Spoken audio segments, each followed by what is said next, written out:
El tema que se anunció es hacer unas reflexiones sobre la crisis internacional y lo más importante, me parece, es las reflexiones y las críticas y las consideraciones de ustedes, y les sugiero que si están de acuerdo con lo que digo, que hagan de abogado del diablo para discutirlo al punto, porque cuando se expone algo puede aparecer prima facie claro, pero cuando empieza el debate hay que pulir algunos ángulos y refrescar otros aspectos.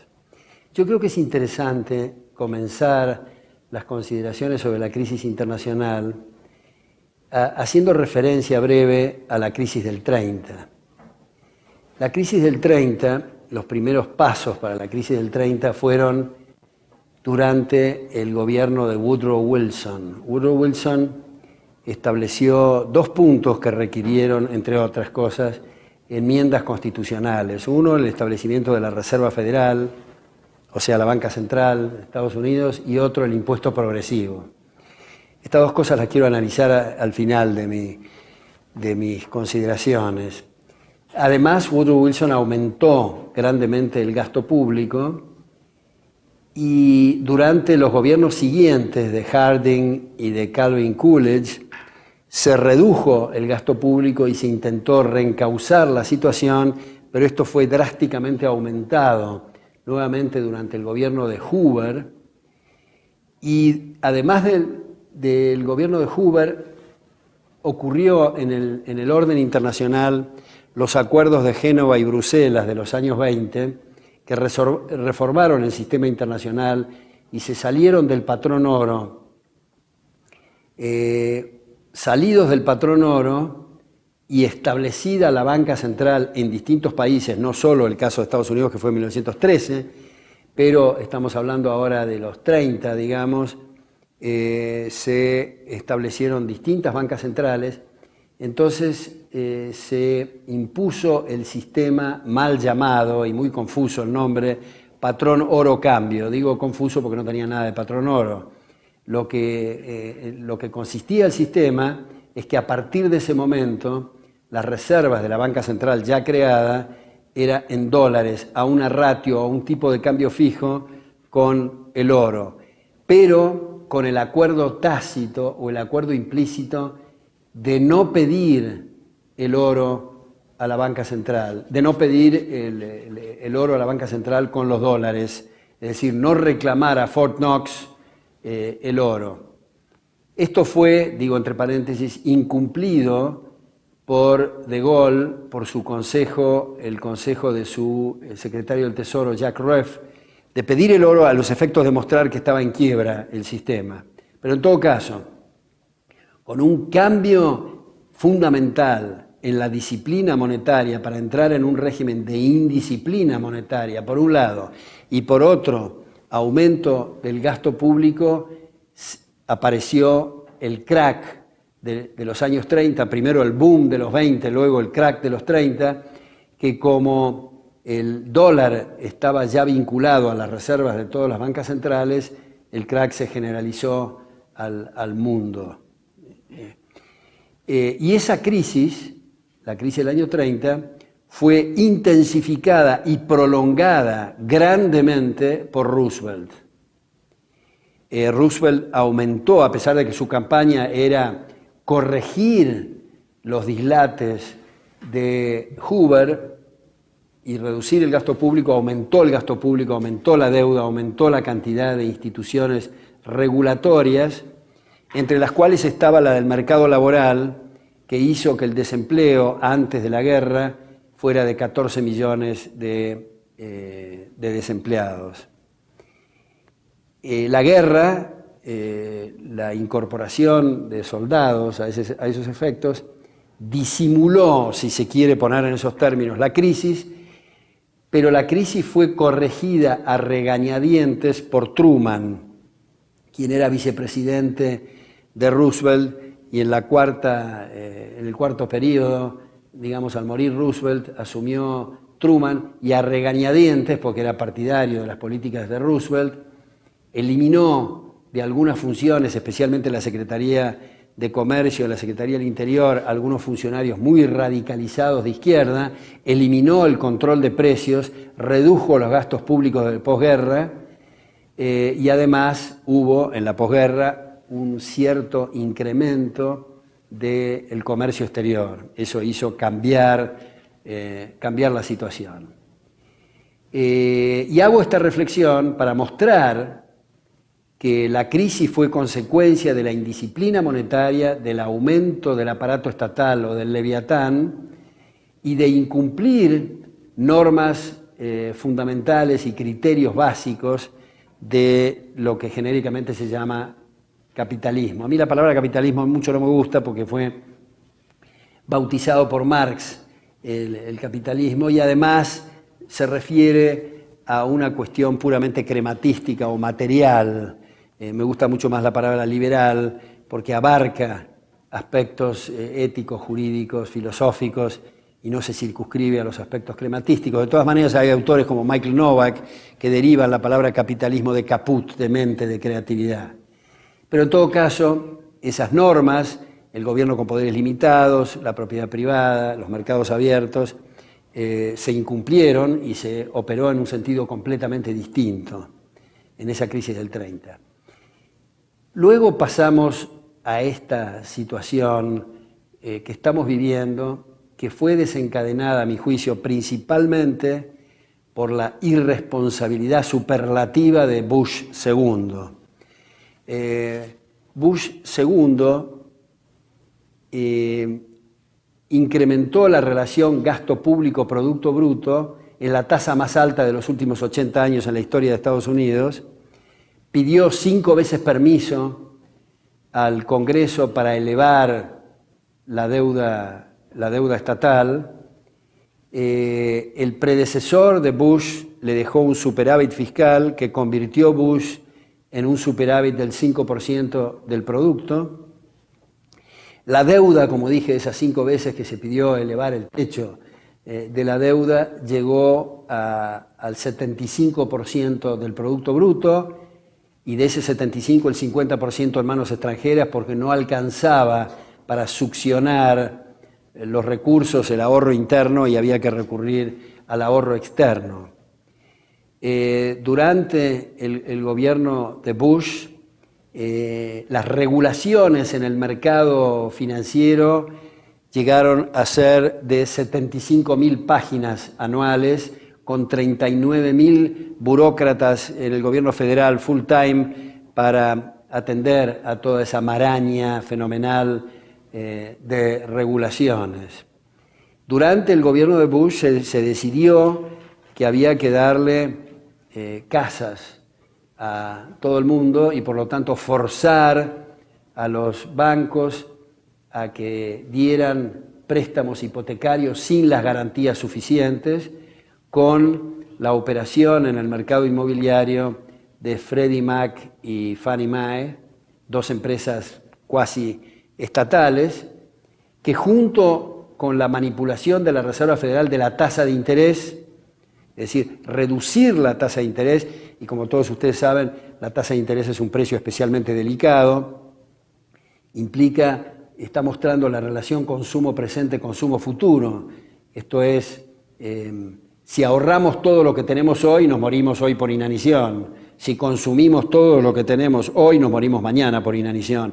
Cuánto vamos a consumir y cuánto ahorrar es lo que está mostrando la tasa de interés. Si la tasa de interés se pone a un nivel artificialmente bajo, entonces se está pasando la información a la comunidad, a los operadores económicos, que hay más ahorro disponible, cuando en realidad es fruto de la manipulación. Entonces, si aparece que hay ahorro un ahorro mayor disponible, se van a invertir en proyectos antieconómicos. Esto es, si la tasa de mercado es el 10 y se pone una tasa artificial del 5, todos los proyectos de inversión cuya rentabilidad está entre el 5 y el 10 van a ser tomados, puesto que hay un retorno sobre la inversión que justifica ese riesgo. Pero en realidad la tasa de interés no es el 5, sino el 10, por lo tanto se está invirtiendo en proyectos antieconómicos.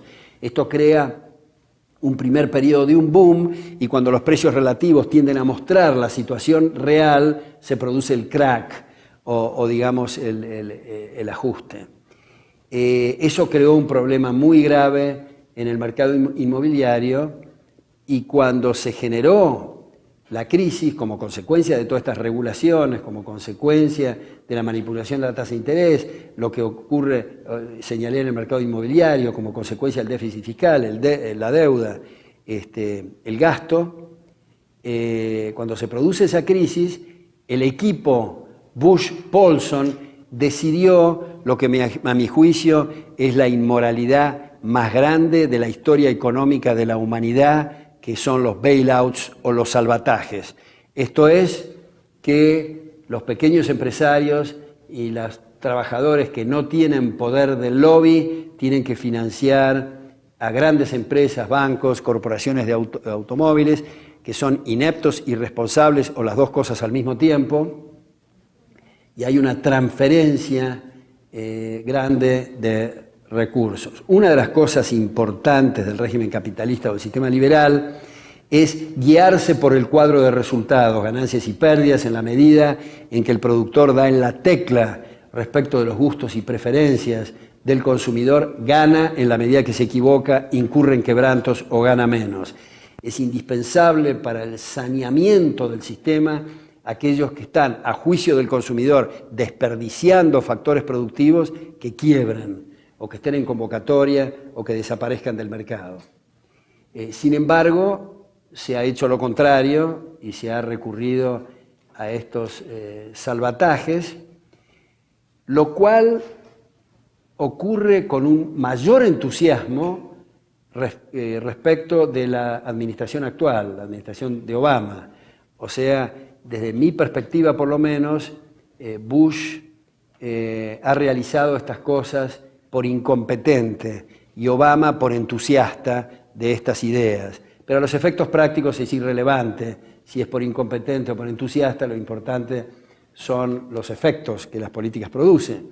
En todo caso, Obama elevó ese déficit que parecía una cosa horrenda del 5% del producto al 13% del producto, elevó la deuda del 75% del producto, que era en la época de Bush, al 93% del producto, casi como Grecia, digamos.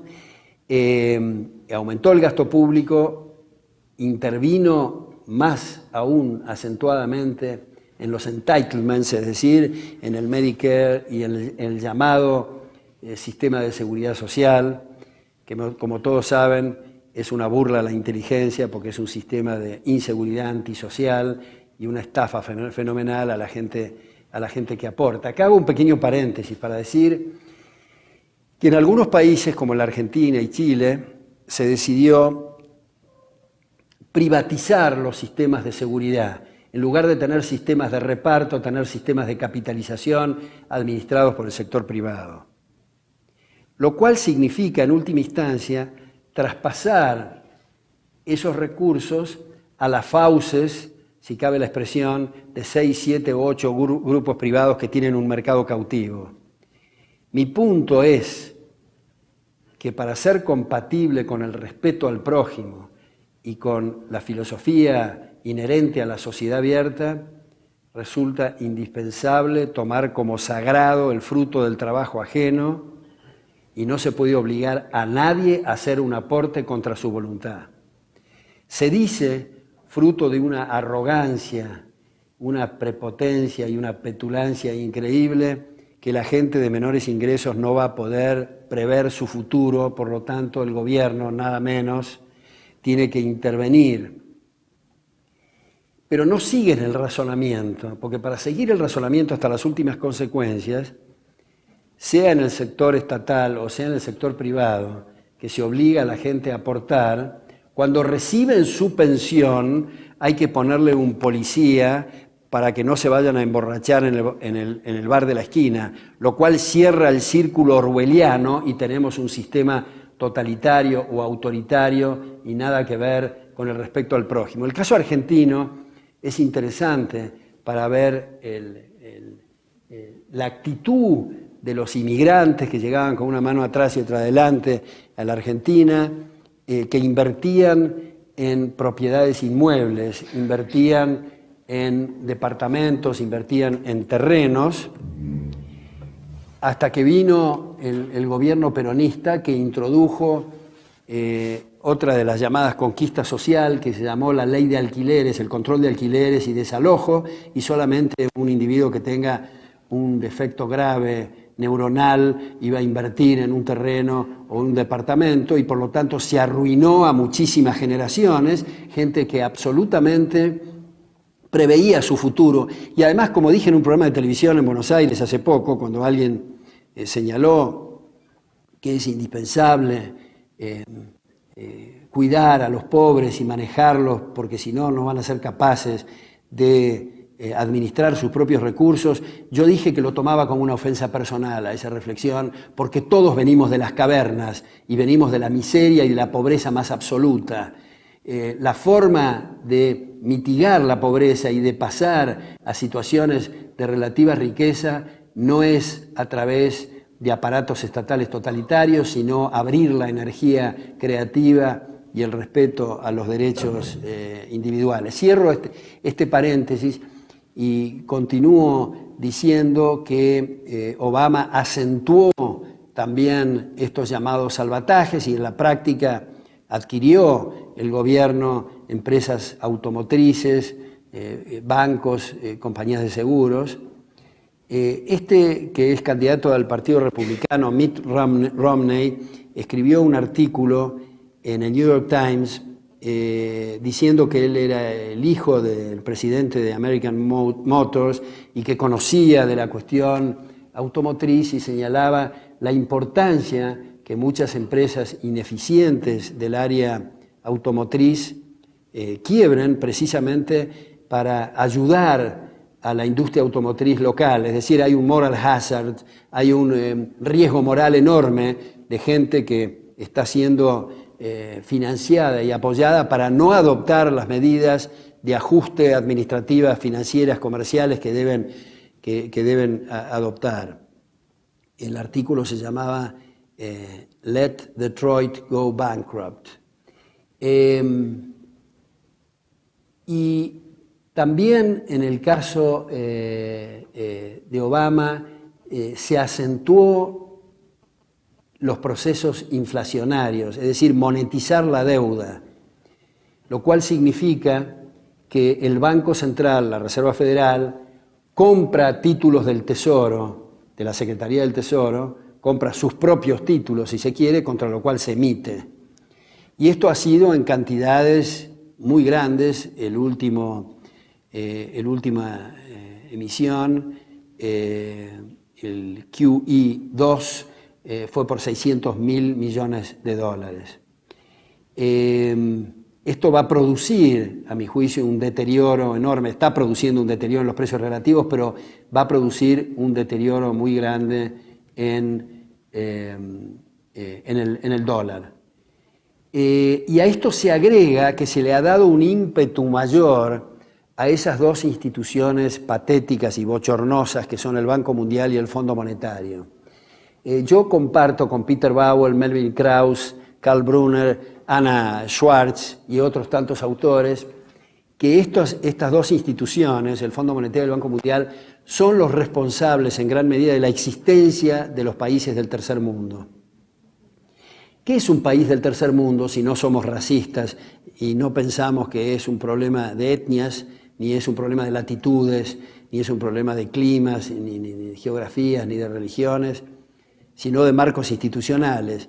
El caso de África es interesante, es el continente que probablemente tenga más recursos naturales del planeta y sin embargo tiene, salvo Sudáfrica, post-apartheid, un grado de pobreza fenomenal. ¿Por qué es eso?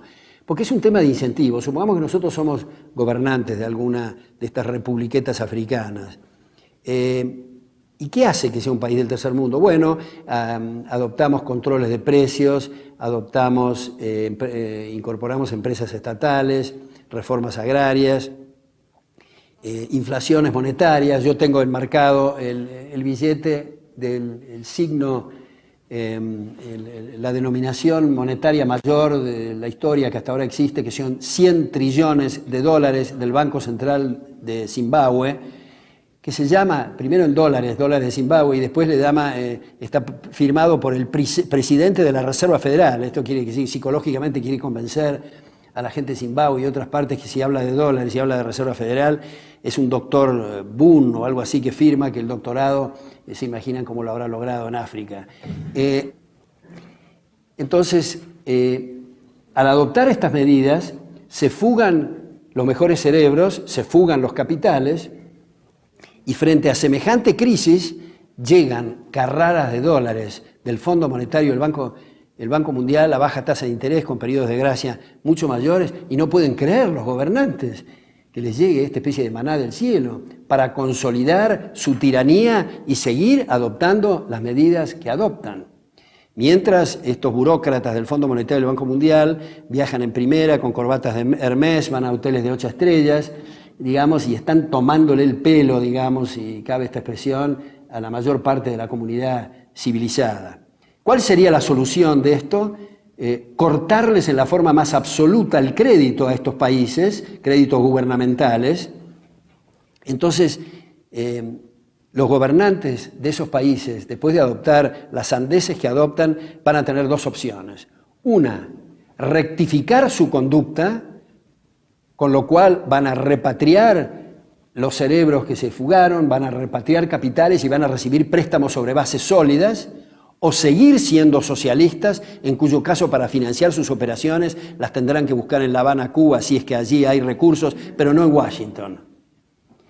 Entonces, como sugiere Anna Schwartz, como sugiere Peter Bauer, Karl Brunner, como digo, Melvin Krauss, estas instituciones habría que liquidarlas, no simplemente...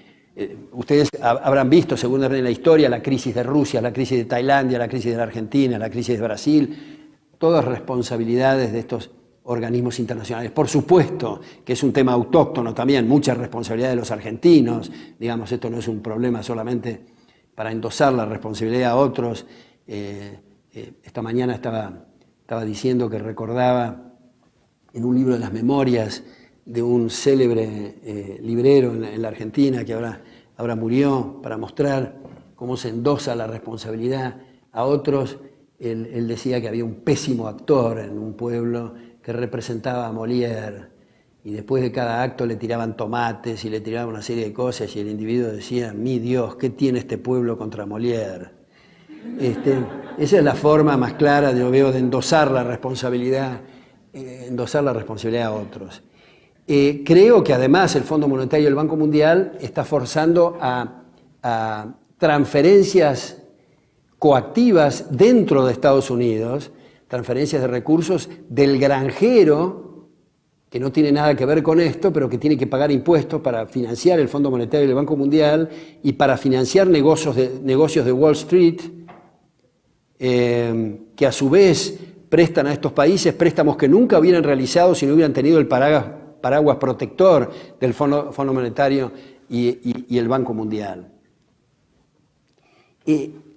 Entonces, esto es el dibujo de la situación crítica que yo creo que va a volver a reaparecer con fuerza, y nuevamente creo que se le va a endosar la responsabilidad al capitalismo.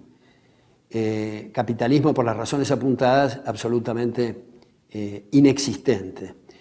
Ahora, como dije al principio de estas disquisiciones, quiero centrar mi atención en esa creación de Woodrow Wilson, la Reserva Federal y el impuesto progresivo. Y no me quiero referir solamente a la Reserva Federal, sino a la banca central en general.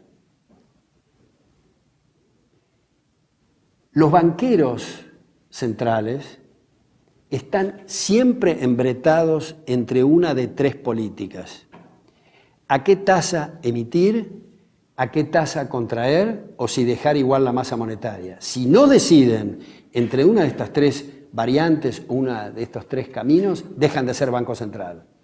El Banco Central implica la manipulación de la base monetaria y el curso forzoso o curso legal, es decir, la obligación de utilizar la moneda que impone el gobierno. Si aumentan la masa monetaria, va a haber una mayor cantidad de dinero persiguiendo a la misma cantidad de bienes, lo cual va a hacer que los precios aumenten. Como ustedes saben, no aumentan todos los precios uniformemente. Si aumentaran, por eso una definición muy errónea, grave y peligrosa de la inflación es el aumento general de precios. Eso no es la inflación. Si fuera un aumento general y los precios son también, los salarios son también un precio, si mis salarios aumentan al 50% diario y los precios aumentan al 50% diario, no hay ningún problema. Solo vamos a llevar el dinero en carretillas, solo vamos a modificar los dígitos en la máquina de calcular, solo eventualmente vamos a modificar las columnas de los libros de contabilidad, pero no hay distorsión entre precios e ingresos. El problema de la inflación es la distorsión en los precios relativos. Entonces, al aumentar la masa monetaria, hay una mayor cantidad de dinero persiguiendo la misma cantidad de bienes, hay una alteración en esos precios relativos, y el problema de alterar los precios relativos es que se están alterando los únicos indicadores que tienen los operadores para operar, por lo tanto están leyendo señales erradas y por lo tanto están mal invirtiendo sus recursos, y como los recursos no crecen en los árboles, sino que son escasos y resulta un esfuerzo el producirlo, hay un derroche de capital, y como los salarios dependen de las tasas de capitalización, bajan los salarios e ingresos en términos reales. Si en lugar de expandir la base monetaria contraen, ocurre lo mismo pero en dirección opuesta, la alteración de los precios relativos. Si deja la masa monetaria inalterada y ese volumen de dinero es mayor que la cantidad que la gente hubiera demandado, están en un proceso deflacionario. Si es menor, están en un proceso deflacionario. Y si alguien dice, bueno, pero no seamos tan exagerados, confiemos en la inteligencia de los banqueros centrales, supongamos que tengan la bola de cristal y pongan la base monetaria, la cantidad de dinero, la misma cantidad de lo que la gente hubiera querido.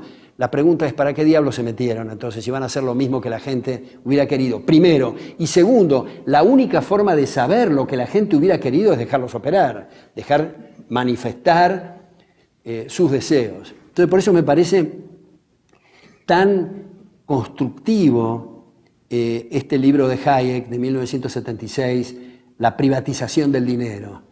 Como Hayek dice, tardamos 200 años en separar la Iglesia del Estado, esperemos no pasar otros 200 años antes de darnos cuenta que la única razón por la cual los gobiernos están involucrados con el dinero es, igual que el lobo feroz, para estafarlos mejor.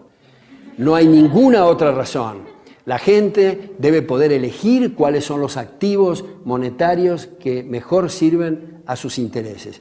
Si la gente se pregunta qué cantidad de dinero debe haber, es lo mismo que preguntarse qué cantidad de zanahorias debe haber. Es lo mismo. ¿Cuál va a ser el dinero? Depende de lo que la gente prefiera. Podemos conjeturar que no van a elegir el patrón aire, como es el que tenemos, o sea, un papel que no tiene nada atrás. Podemos conjeturar que eventualmente sea el oro, la plata, el platino, una canasta de monedas, lo que fuera. Lo que la gente prefiera, digamos. Este es un aspecto importante. Es decir, quiero concluir que los banqueros centrales, por más que sean impolutos, por más que tengan una corrección y una caballerosidad que podemos suscribir desde todo punto de vista y ser muy competentes desde el punto de vista económico, no pueden no equivocarse. La banca central, si opera como banca central, necesariamente altera los precios relativos y produce un problema. Ahora se dice, bueno, pero podemos tener una banca central independiente. ¿Independiente qué quiere decir? Independiente de instrucciones del Parlamento, del Secretario del Tesoro o del Poder Ejecutivo. Bueno, van a equivocarse independientemente. Si son banqueros centrales, de nuevo están embretados entre cuánto emitir, cuánto contraer o dejar la masa monetaria igual. Desde luego que alguien puede decir, bueno, pero es una cuestión de grados. Es mejor tener economistas competentes en la banca central independiente y emitir al 5% que expandir al 50% y contraer al 25% violentamente. Bueno, pero eso es una cuestión de grado, pero no de naturaleza. Es mejor que si a uno le van a clavar el cuchillo, es mejor que se lo claven hasta la mitad y no hasta el mango, digamos, es mejor.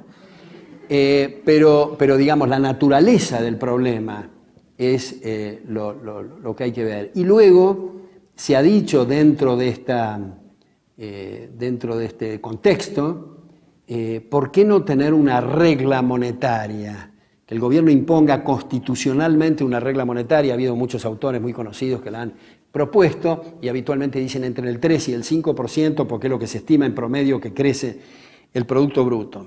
Ahora, al decir que los operadores económicos se les está dando información y previsibilidad, creo que eso es un error si hemos entendido que el efecto de la inflación es la alteración de los precios relativos. Si yo soy un operador de tractores y me anuncian que van a expandir la base monetaria al 3%, no me están dando ninguna información, porque no me están diciendo que mis tractores aumenten al 3, pueden bajar al 4 o subir al 8, porque precisamente el efecto es la distorsión en los precios relativos. Además, si se expande al 3%, suponiendo que fuera al 3% el aumento del Producto Bruto y suponiendo que no hubiera problemas estadísticos en estos cálculos, veamos qué ocurre. Si crece el Producto Bruto al 3% y no aumenta la masa monetaria, manteniendo los demás factores constantes, los precios van a tender a bajar, porque va a haber más bienes en relación al dinero, o sea que el poder adquisitivo sube, o sea, por ejemplo, aumentan las exportaciones, o sea, por ejemplo, disminuyen las importaciones, una serie de cosas que van a ser anuladas si se expande al nivel del Producto Bruto.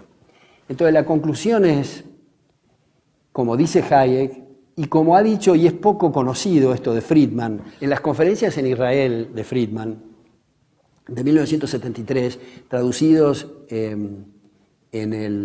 por el Ateneo en Buenos Aires como Moneda y Desarrollo Económico, dice en la página 55, y no estoy haciendo alarde acá porque lo digo todos los semestres a los alumnos, en la página 55 dice, al establecer el Banco Central comienzan los problemas monetarios.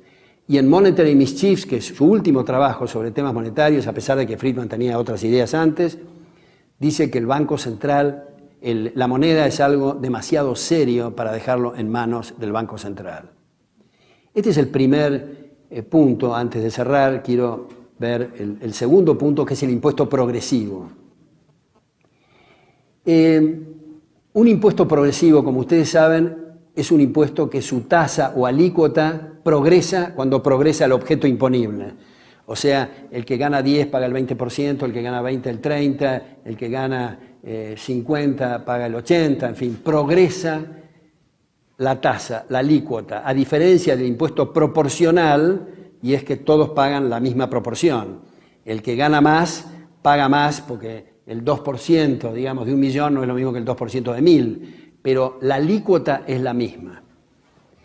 Entonces, ¿cuál es el problema del impuesto progresivo?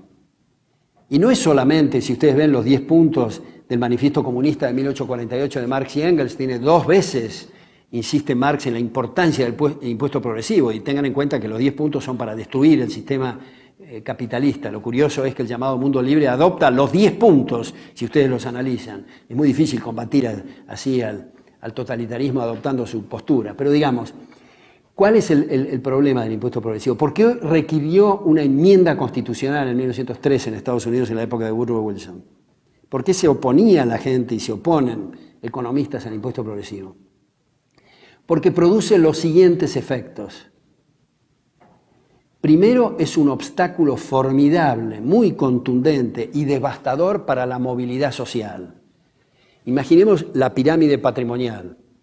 Los que suben les cobran el 10, el 15, el 20, el 35, el 70, en fin, nunca llegan al vértice. Son, si los que saben rugby, digamos, les hacen hand-off, es decir, están eliminados. Se crea una especie de sistema feudal.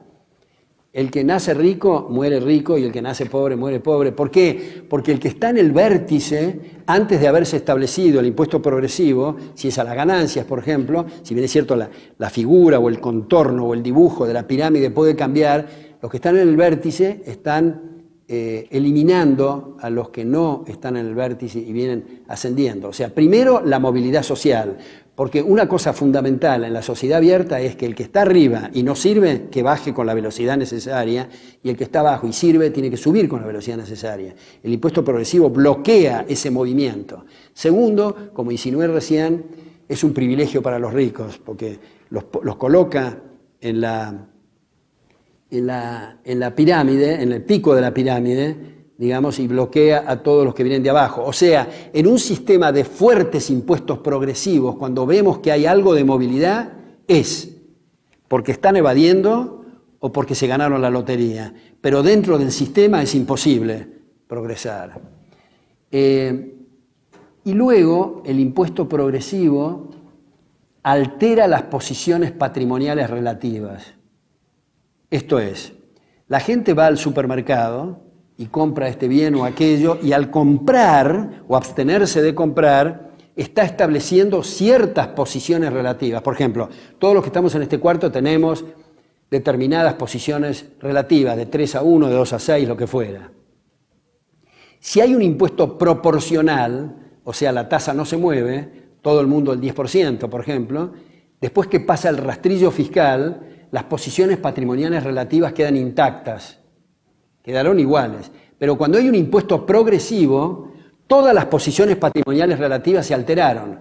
O sea, resulta este cuadro: vamos al supermercado, mostramos y ponemos en evidencia nuestros gustos y preferencias, establecemos como consecuencia ciertas estructuras patrimoniales y luego el fisco altera todas esas indicaciones que acabamos de hacer.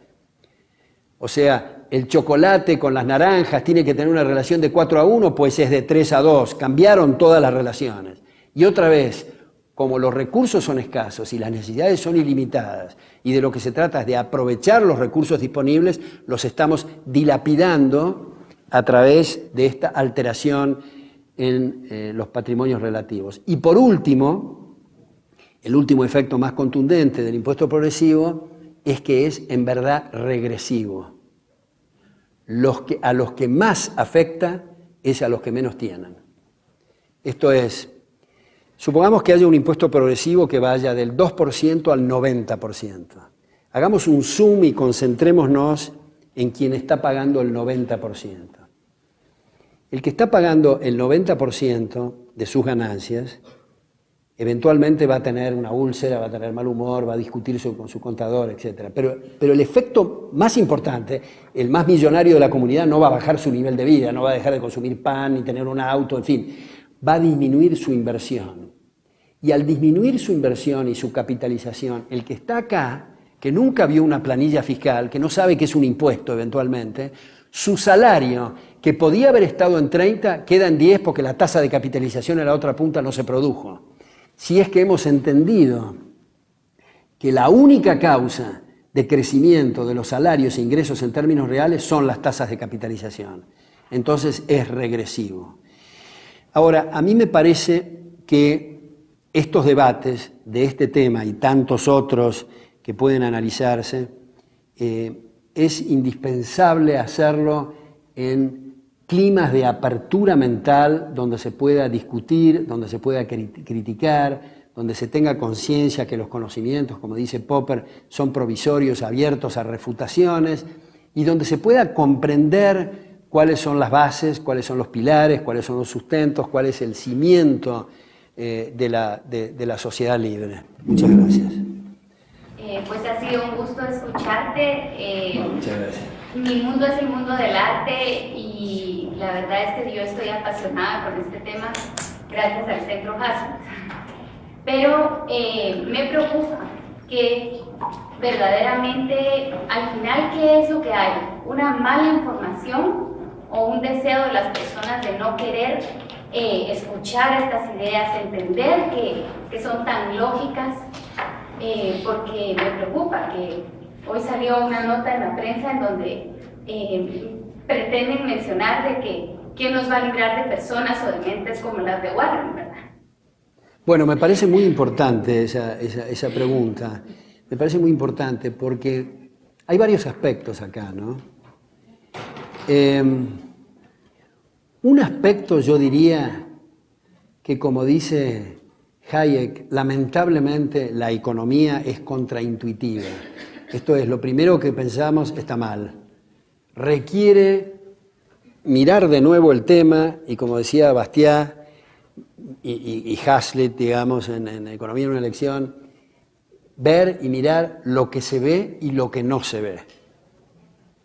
Especialmente lo que no se ve. Acá tenemos esta empresa estatal llena de mármoles y vidrios, en fin, y decimos qué lindo, en fin, pero lo que no se ve es la cantidad de gente que hubiera preferido tener leches o tener zapatos o tener otras cosas que no tiene como consecuencia de este edificio. O sea, requiere un esfuerzo mayor del intelecto y requiere salir de la superficialidad, y en ese sentido los que somos partidarios de la sociedad abierta estamos en desventaja, si se quiere.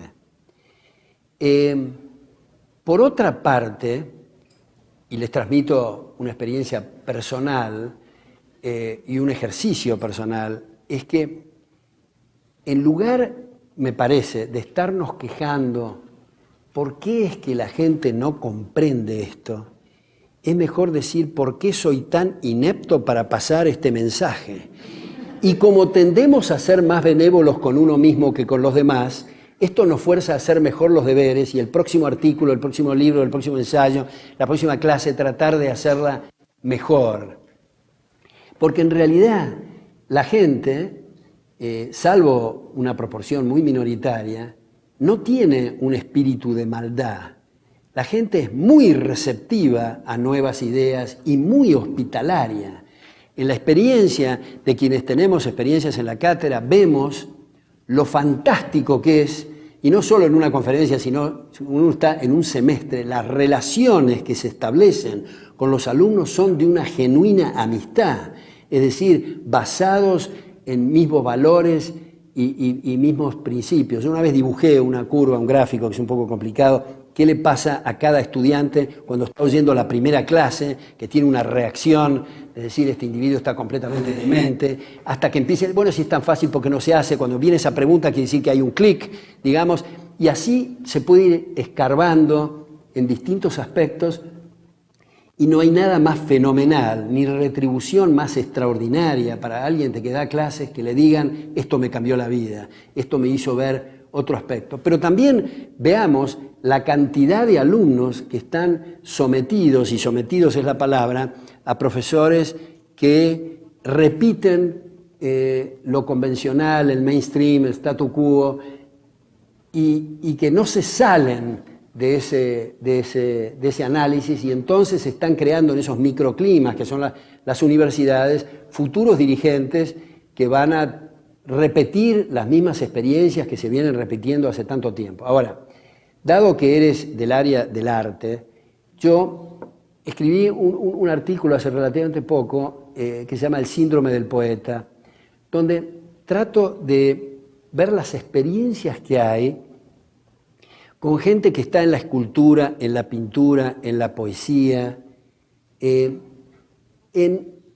actividades que requieren una sensibilidad muy especial, y sin embargo, esa gente en general, salvo raras excepciones, al estar absorbida en ese mundo que es muy, desde luego, atractivo y creativo, les parece, en general, digo, y es muy difícil generalizar, acá hago un paréntesis para decir lo que decía Chesterton, ¿no? Cuando le preguntaron, ¿qué opina usted de los franceses? Dijo, no sé porque no los conozco a todos.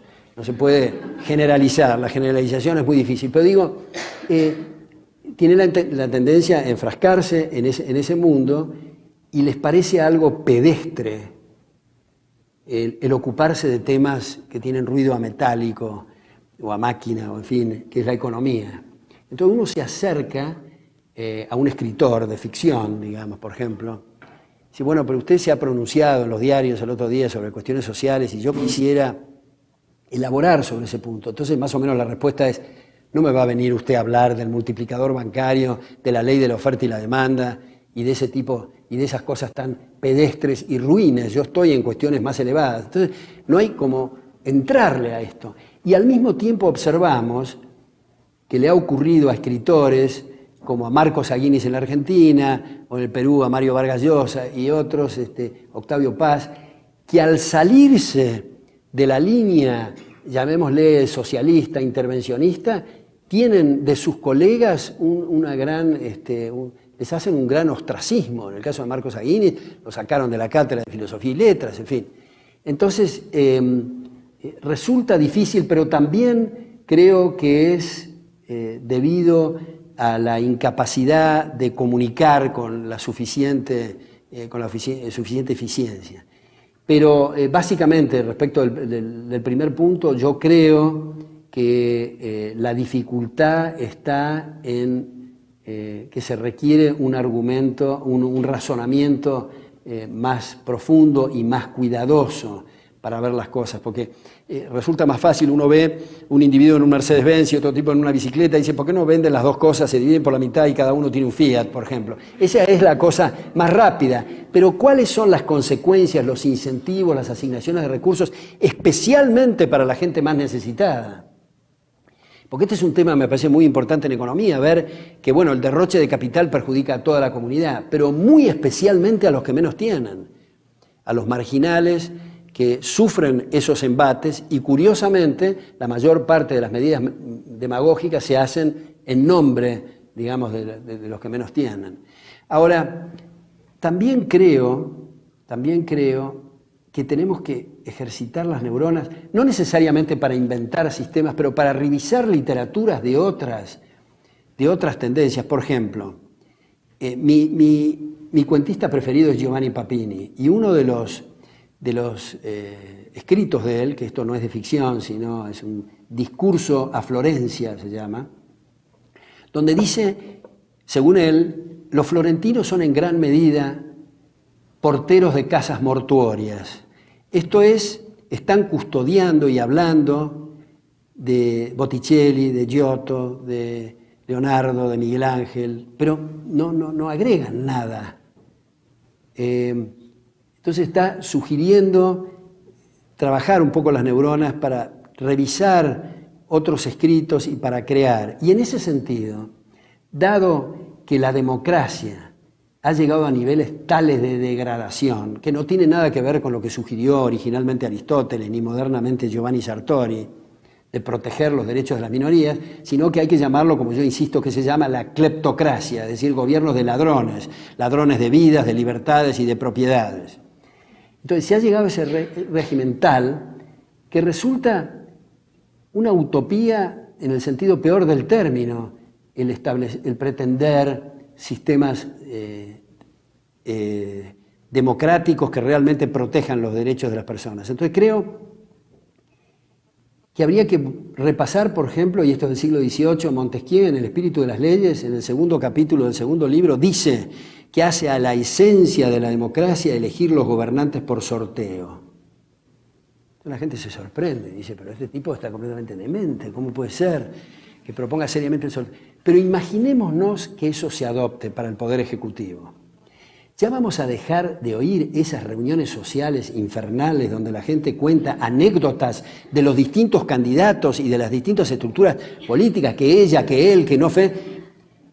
Pensemos que la gente que quiere ser gobernante, que tenga mayor de 18 años, que sepa leer y escribir, en fin, van todos a un bolillero para el sorteo y decimos, pero un minuto, acá cualquiera puede ser gobernante. El portero de la universidad, el lechero, cualquiera. Entonces va a haber un shift enorme en el eje del debate. ¿Para ir a qué? Para pensar en qué, cómo limitar el poder, dado que cualquiera puede ser gobernante. No digo que necesariamente se adopte esto, pero digo, tenemos que pensar en otras cosas porque si no estamos en una trampa fatal de decir, ahora va a venir el bueno, votemos por el candidato menos malo, y se repite y se repite y se nos va la vida con esta cuestión. Luego de que se dio la crisis, una de las cuestiones que se criticaba mucho, no voy a hacer ningún juicio de valor personal ni dar mi opinión respecto al tema, sino solo mencionar algunas cosas que se comentaban. Pero es bueno que haga el juicio de valor. Bueno, está bien, lo puedo hacer. Quería tu opinión, pero puedo dar la mía también. Bueno, una de las cuestiones que se mencionaba era digamos, una crítica a una especie de capitalismo salvaje. Toda esta deuda, todas estas hipotecas subprime, etcétera, se habían empaquetado en securities, digamos, en basura, y luego sobre estas se construían otros instrumentos derivados, y luego derivados sobre derivados, y derivados sobre derivados de derivados, etcétera, etcétera. Entonces se daba aquella crítica a decir, bueno, este es uno de los grandes fracasos del mercado libre, este es uno de los grandes fracasos del capitalismo, hasta dónde llegó, cómo se permite que se negocien estas cosas en mercados y bolsas, etcétera, etcétera. Y de alguna manera, pues yo lo enfoco desde un punto de vista muy específico, quizá no voy a referirme a eso, lo haré tal vez en mi clase y algunos alumnos que están acá, pues lo vamos a comentar más despacio,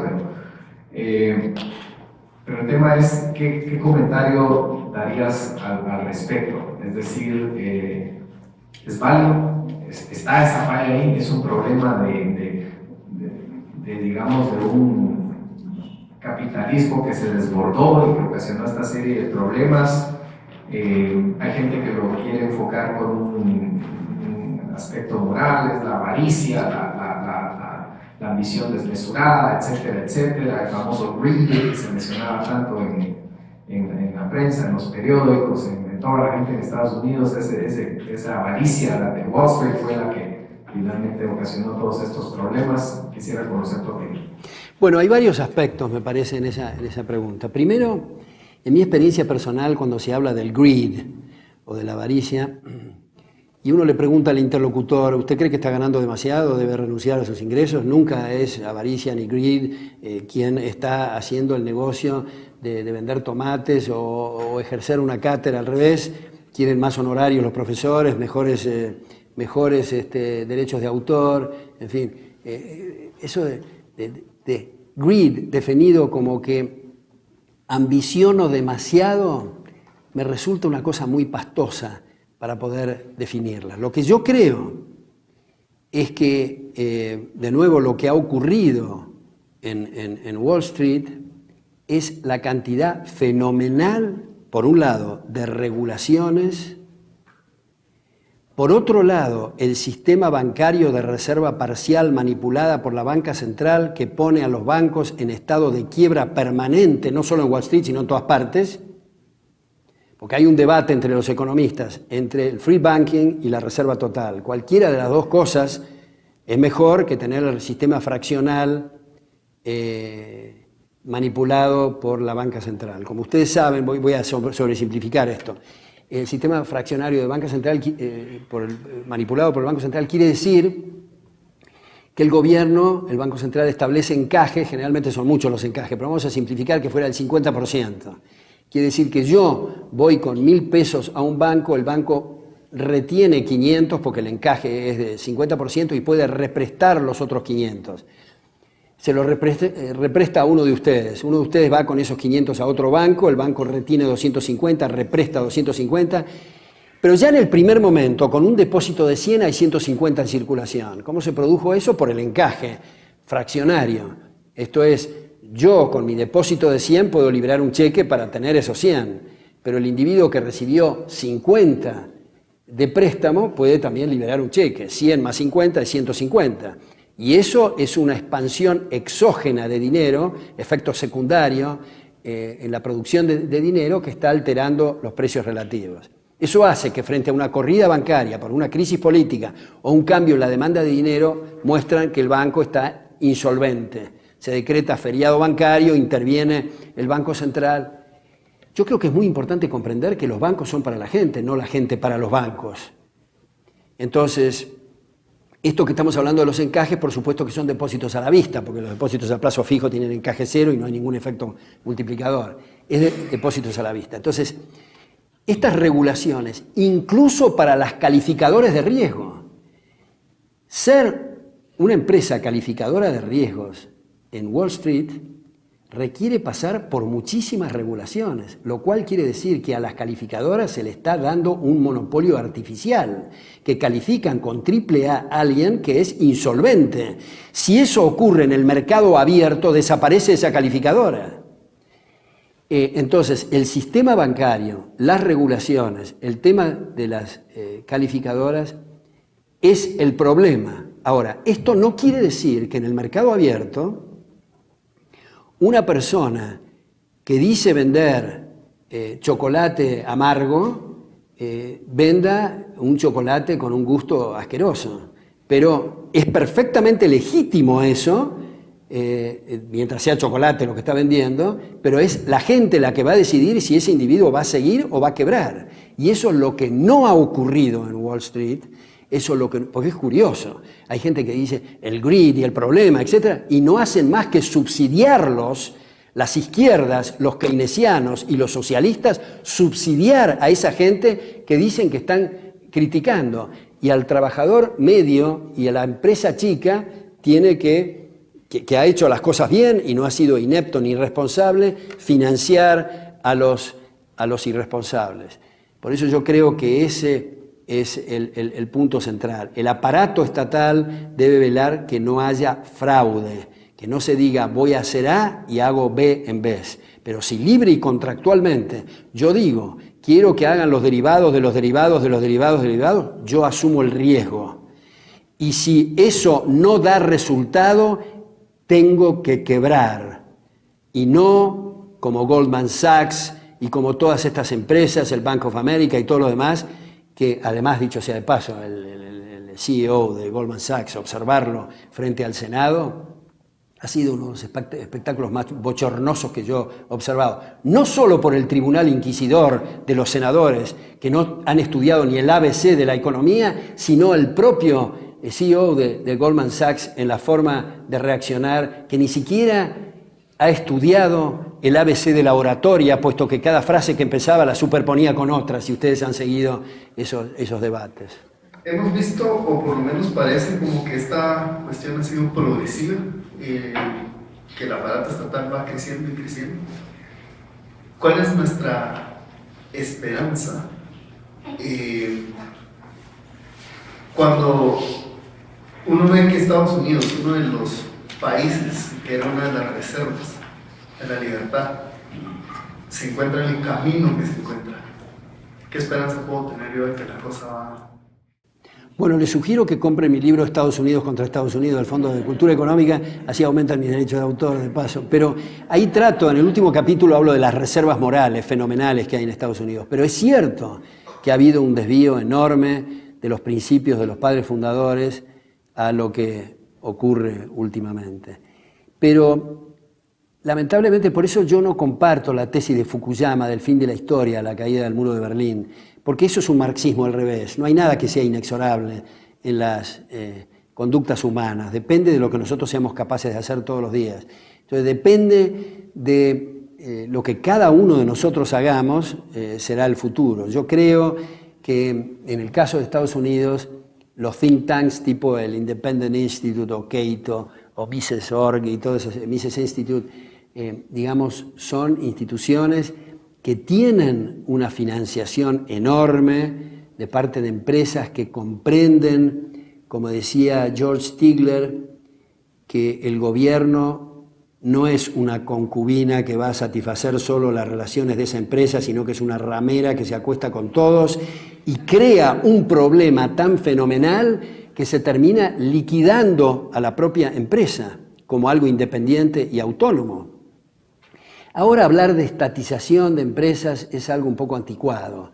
Está de moda el régimen fascista, esto es permitir que la empresa registre su propiedad a su nombre, pero usa y dispone el gobierno, o sea, dispone del flujo de fondos el gobierno.